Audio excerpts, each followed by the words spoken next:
Just 2 months ago, Ukrainian President Volodymyr Zelenskyy allowed Ukrainian men aged between 18 and 22 to cross the national border.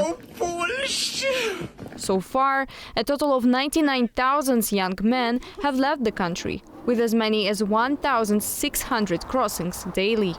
The decision to ease restrictions came after 3 years of full-scale war in Ukraine, a time during which all men aged 18 to 60 were prohibited from leaving the country. This is how the Ukrainian president justified loosening the law in August. This decision is aimed at protecting Ukrainian youth. The travel ban has pushed many young men to leave Ukraine. With the frontline situation still tense, parents fearing mobilization and the war itself sent their son abroad before graduation, weakening their ties to the homeland.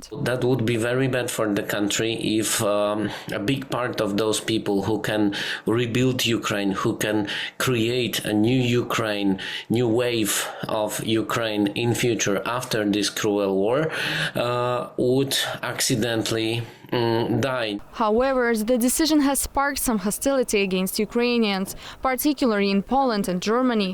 The number of young Ukrainian men aged 18 to 22 entering Germany rose from 18 per week in mid-August to between 1,400 and 1,800 per week in October.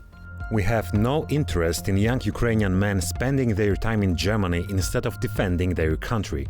But experts believe that many of these Ukrainians will return home and reshape the country. To learn how Europe works, to learn how the law, how the mentality in Europe is, and then come back to the country and build it on a completely different way. The full-scale war in Ukraine has dramatically changed the country's demographics. The population has declined by at least 10 million since 2022, dropping from over 40 million to around 30 million. And the war shows no sign of stopping. For TVP World, Anastasia Yanchenko.